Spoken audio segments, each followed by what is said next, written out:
जिंदा है। जैसा कि आपने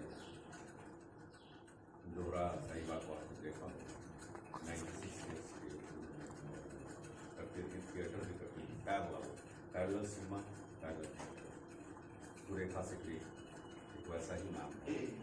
मुझे लाटी में सुरेखा सिकरी दिखती है, बहुत ही समर्थ एक्ट्रेस थी सुरेखा जी। मेरा सौभाग्य है कि उनके साथ एक श्याम बेनेगल की फिल्म त्रिकाल देखा, असिस्टेंट।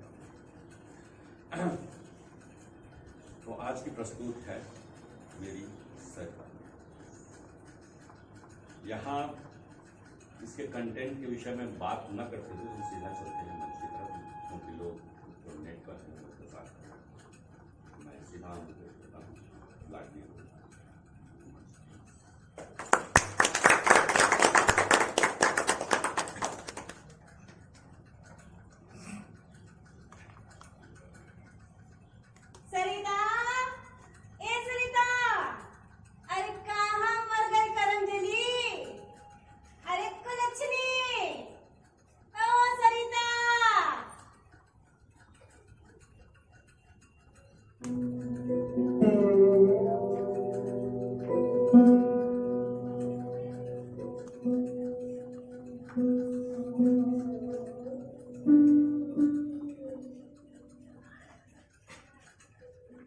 सुना आपने?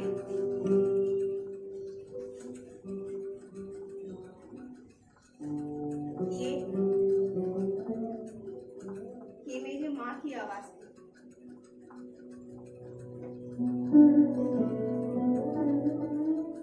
आज सुबह से ही वो मुझे ऐसे ही कोस रही है, मुझे करम जली और कुलक्षणी कह रही है। वैसे हम बेटियां तो जन्म से ही करमजली और कुटुंब के लिए कुलक्षणी ही होती है,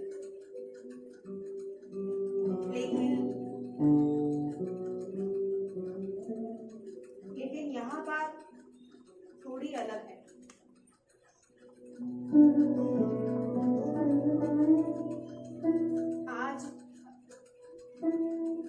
आज मेरा परीक्षा का यानी कि रिजल्ट निकला।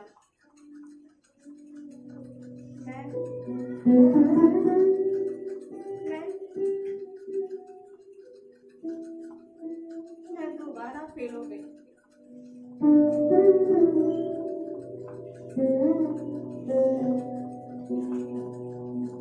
एक बार फेल होने से ही मैं बहुत अपसेट थी।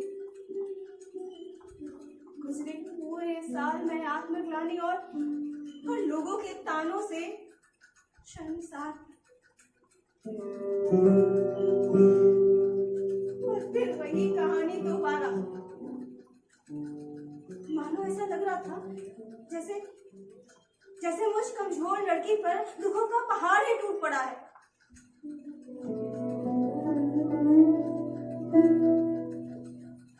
इस बार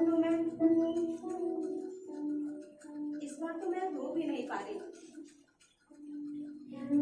परीक्षा से पहले मेरी इन आंखों ने हजारों सपने सजाए और उन सपनों को पूरा करने के लिए तरह तरह की कोशिशें और जद्दोजहद भी की थी,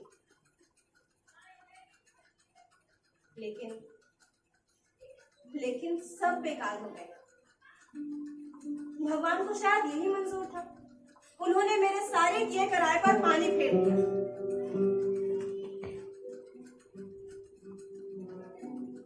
मन में इतनी उम्मीद से उगे फसलें यूं ही झुलस गई। अब मैं उस मोड़ पर आ चुकी थी जहां से बस अंधेरा ही अंधेरा था।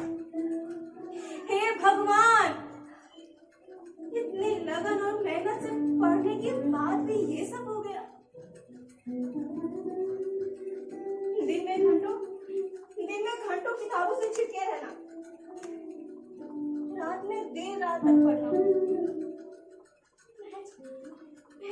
कुछ घंटे सोना। आप भी बताइए। हाँ, मैं आपसे ही पूछ रही हूँ, क्या क्या ये महज पास होने पर नंबर लाने के लिए कम था? अब आपको क्या बताऊं? मेरी किसी भी सहेली को इस बात पर यकीन ही नहीं हो रहा था कि मैं फेल हो गई हूँ। रोने और डूब मरने के सिवाय मुझे कुछ सूझ नहीं रहा था। मैं कहाँ जाऊँ, क्या करूँ, मुझे कुछ समझ में नहीं आ रहा था।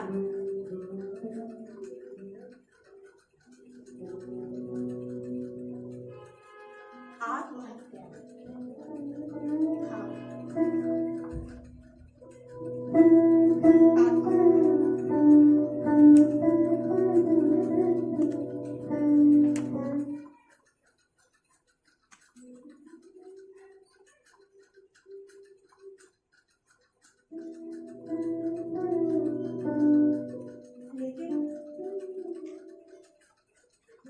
लेकिन अगर मैं आत्महत्या कर भी लेती हूँ तो इससे किसी को क्या फर्क पड़ जाएगा? इससे मेरा रिजल्ट तो नहीं बदल जाता ना। उल्टे मरने के बाद मेरी आत्मा भटकती, मुझे धुतकारती और आस पड़ोस के लोग, यहाँ तक कि नाते रिश्तेदार और आने वाली पीढ़ी भी, वो सब मेरी इस कायरता भरे कदम पर मुझे कोसती और गाली देती कि वो तो भगोड़ी थी, फेल होने पर अपनी जान ही ले ली। फिर भी मैंने एक निर्णय लिया। नहीं, मैं आत्महत्या नहीं करूंगी। मैं दोबारा पढ़ूंगी और अच्छे नंबर से पास होकर दिखाऊंगी। उस दिन मैंने खुद से वादा किया कि चाहे जो भी हो मैं संघर्ष करूंगी, मैं हार नहीं मानूंगी।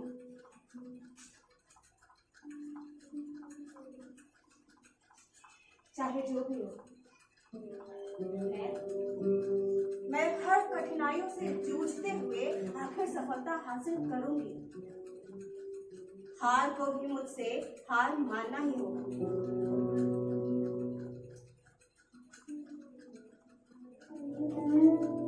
आंसुओं को पोंछ मैं फिर से उन्हीं सपनों में खोने लगी और दोबारा पढ़ने की सोचने लगी।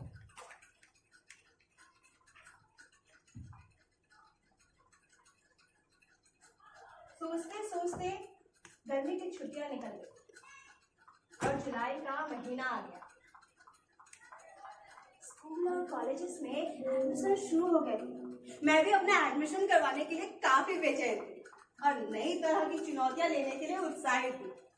फिर मैंने इसके लिए अपने पापा से बात करने का निर्णय लिया। पापा, पापा, पापा, ओहो, पापा कहाँ हैं?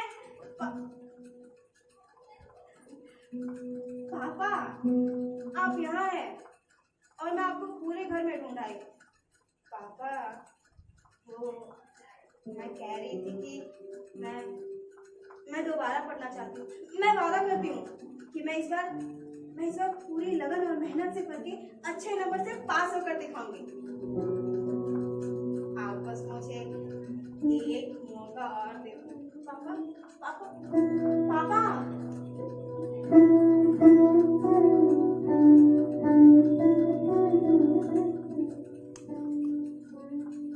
देखा पापा ने तो मेरी बात सुनना मुनासिब भी नहीं समझा।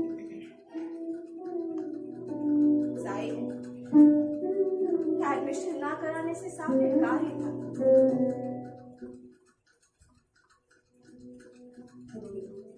मुझे समझ नहीं आ रहा था कि अब मैं क्या करूं। मैंने कई बार अपनी मम्मी से भी कहा, लेकिन वो हर बार सुना करती रहती। कभी कभी तो बस घूर कर रह जाती। लेकिन एक दिन तो वो मुझ पे बरस पड़ी। हमारी छब्बू 6 साल में इंटर पास करेगी, सरकार भी 5 साल की योजना बनाती है, लेकिन हमारी निठल्ली छप्पो 6 साल में योजना बनाएगी। 6 साल की योजना। ए छप्पो सुन, बेकार में हमारा पैसा बर्बाद मत करो, समझी कि नहीं? काम की न काज की, दुश्मन अनाज की, इंटर देंगी परीक्षा।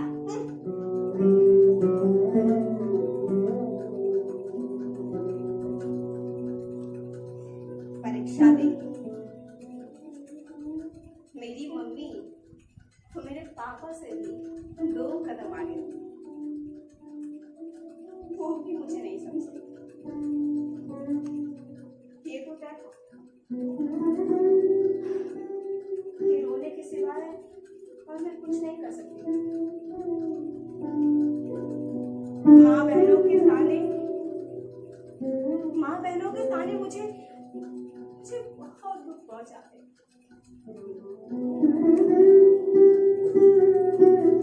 उनकी इस तरह के व्यवहार ने मुझे भी उनके जैसा झगड़ालू और जिद्दी बना दिया था। मैं एकदम चिड़चिड़े स्वभाव की हो गई।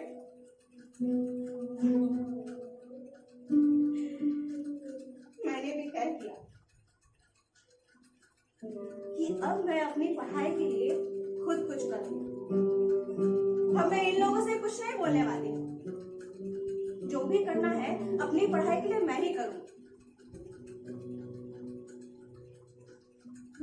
धीरे धीरे वक्त बीतता गया और एडमिशन का वक्त खत्म हो गया। मेरा एडमिशन नहीं हो पाया।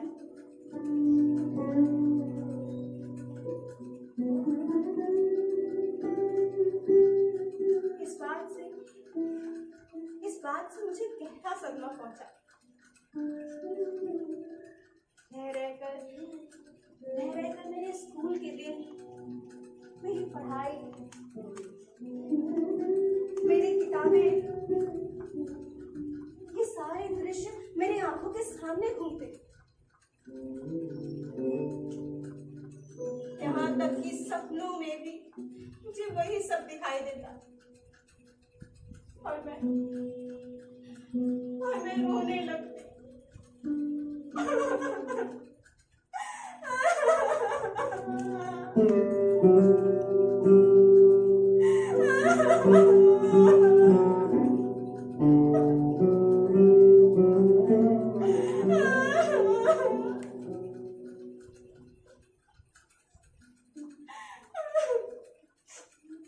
धीरे धीरे समय गुजरता गया।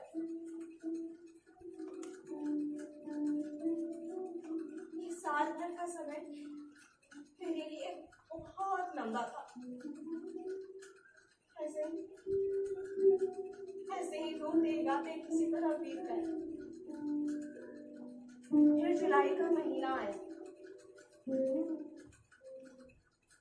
और मैंने तय किया कि ये साल मैं बेकार नहीं जाने दूंगी।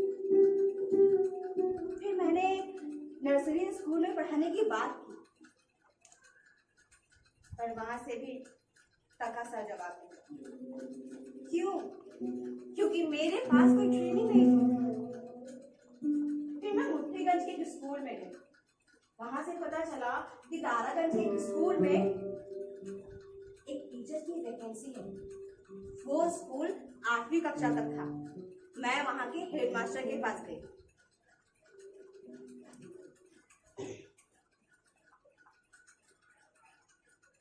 मैं come in sir?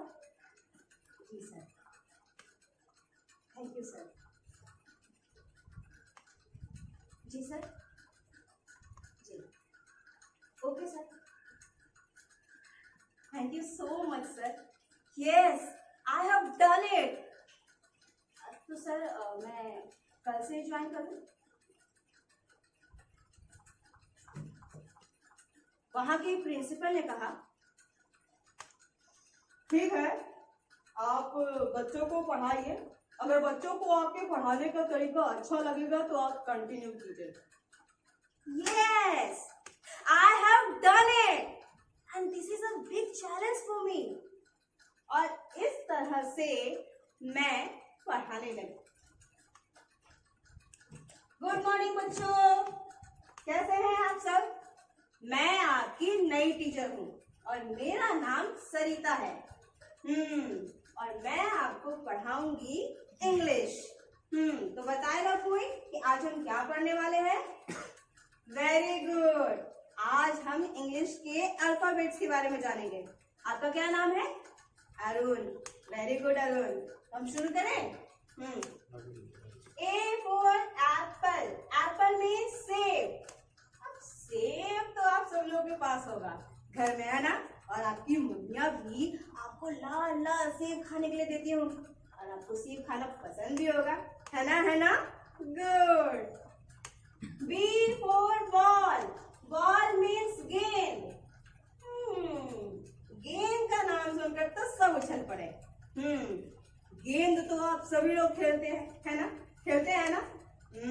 Very good. C for cat. Cat means बिल्ली।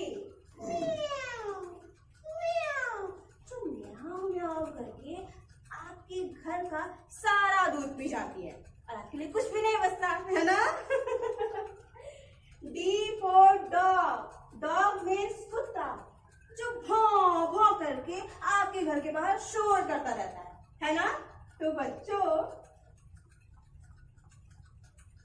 को मैं और शायद मेरे पढ़ाने का तरीका दोनों ही पसंद आए, और इस तरह से मैं टीचर बन गई। विद्यालय में पढ़ाने के वक्त मुझे ज्यादा समय तो नहीं मिलता, इसीलिए मैं अपनी पढ़ाई रात में करती, शाम में मम्मी के काम में मदद करती और रात में अपनी पढ़ाई करती। विज्ञान,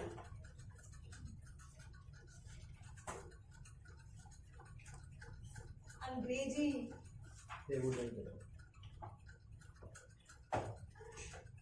मैथ्स,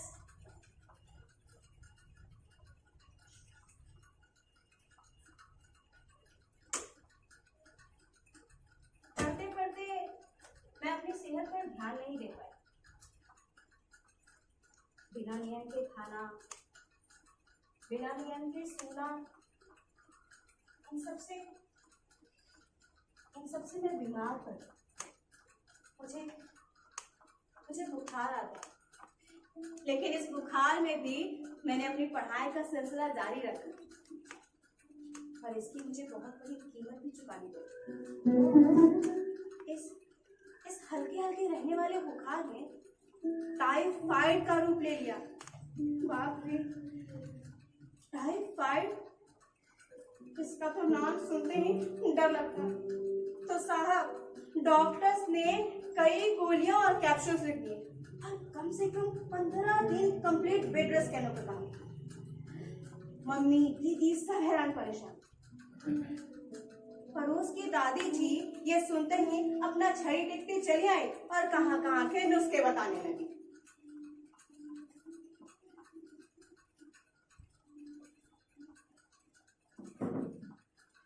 अरे बिटिया, जब हम तुम्हारी उम्र के रहे तब ऐसा बुखार उखार का चिंता कबू नहीं किया।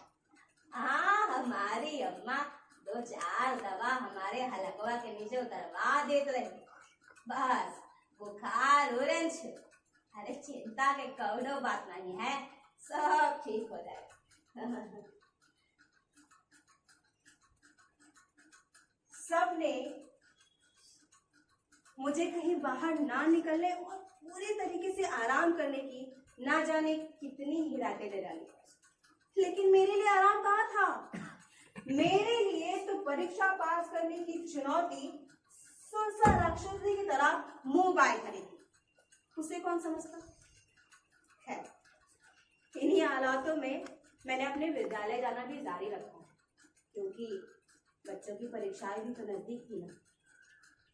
अब मैं देर रात तक नहीं पढ़ पाती थी, लेकिन हाँ, इस आपाधापी में भी मैं सही समय पर दवाइयाँ खाने में कोई कोताही नहीं करती। और इन्हीं हालात में मेरी परीक्षाएं भी प्रारंभ हो गई। परीक्षा से निकलने से पहले मैं माँ के दही पेड़े के साथ कैप्सूल का टकना बिल्कुल भी नहीं भूलती, लेकिन फिर भी मेरे मम्मी पापा मेरे इस तानापन पर जीते और मुझे पूछते कि कहाँ की करमजली हमारे घर पैदा हो गई जो सिर्फ अपने मन की करती है। हाँ, मैं परीक्षा देने पहुंची।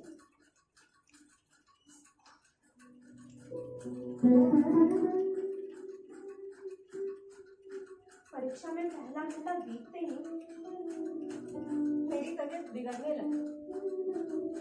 मुझे ऐसा लगता जैसे जैसे मैं अब फिरी कि तब फिरी। लेकिन फिर भी अपने इस दर्द को सहते हुए भी मैं पूरे प्रश्न हल करके और पूरी कॉपी भरकर ही घर आ। हाँ, एक दो प्रश्न छूट जाते थे, लेकिन मैं क्या करूं, मुझे कुछ समझ में नहीं आ रहा। परीक्षा समाप्त होने के दूसरे ही दिन मेरी तबीयत और ज्यादा बिगड़ गई। इतनी ज्यादा कि मुझे हॉस्पिटल में एडमिट कराना पड़ा।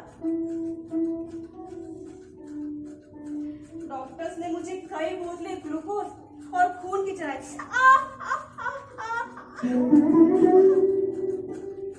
मुझे कई तरह की इंजेक्शंस भी लगे।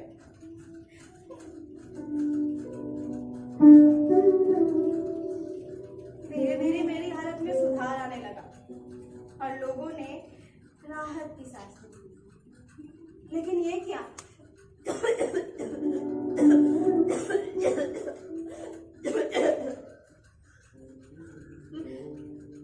मेरी तबीयत और ज्यादा बिगड़ गई।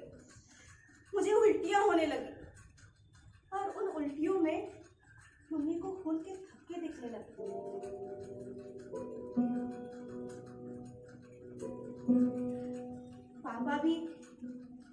पापा भी जरूरी काम से नासिक गए हुए थे, दीदी के लिए लड़का देखने। दीदी बहुत परेशान थी। सारे नाते रिश्तेदार हॉस्पिटल की तरफ भागे। मम्मी अकेले पड़ गई थी। उनका हाथ पांव फूलने लगा था। घबराहट में दीदी ने पापा को फोन कर दिया। पापा को जो भी सामान मिला उसे लेकर वो सीधे हॉस्पिटल की तरफ दौड़े। यहाँ आने पर पापा ने डॉक्टर से सलाह करके मुझे शहर के बड़े स्पेशलिस्ट से दिखवाया।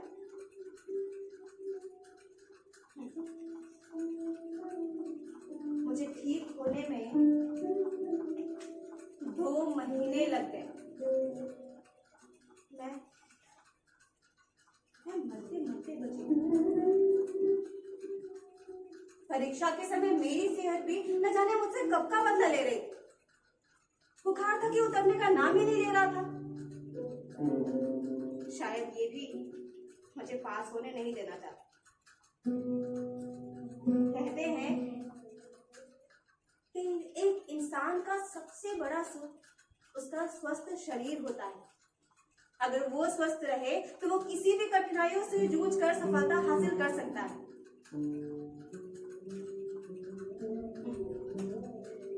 हाँ, तो परीक्षा तो जैसे तैसे मैंने दे दी। फिर जुलाई का तीसरा सप्ताह आया। मेरा परीक्षा फल यानी कि रिजल्ट निकला। अरे मुझे भी तो देखने दो। अरे रुको ना, मुझे भी तो देखने दो। सरिता, ओहो, रुको तो। इसमें भी नहीं है। सही, ये क्या?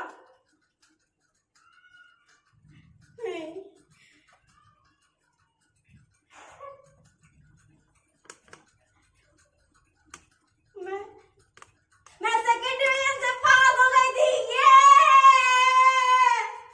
मेरी खुशी का तो ठिकाना ही नहीं था। अरे वाह सरिता, तेरी तो निकल पड़ी भाई। हे फुरे, हे फुरे। सेकंड डिवीजन से पास हो गई थी। आखिरकार हार को हार मानना पड़ा। इस घटना ने मेरा आत्मविश्वास कई गुना बढ़ा दिया। मेरा लगाव अपने स्कूल, अपने कॉलेज, अपने पढ़ाई के प्रति और बढ़ गई थी। पापा ने मेरा एडमिशन अब इलाहाबाद यूनिवर्सिटी में करा दिया। मैं अब बीए की छात्रा थी। पापा ने मेरी वो स्कूल वाली नौकरी वो छुड़वा दी और मुझे पूरा भरोसा दिलाया कि मेरे आगे की पढ़ाई के लिए कोई भी रुकावट नहीं आएगी। और एक जरूरी बात बताऊं, सफलता और असफलता के रास्ते हम ही से होकर गुजरते हैं। तय हमें करना होता है कि हमें किस रास्ते पर चलना है। और एक आखिरी बात, हार के बाद जीतने में ना बड़ा मजा आता है सच में। बस इतना ही। आज मेरा पहला दिन है। मैं अपना पहला लेक्चर बिल्कुल भी मिस नहीं करना चाहती। आखिरकार भाई अब मैं बीए की छात्र हूँ, तो मैं आपसे बाद में मिलती हूँ, ठीक है? अभी मैं अपने कॉलेज आती हूँ। बाय, मिलते हैं बाद में।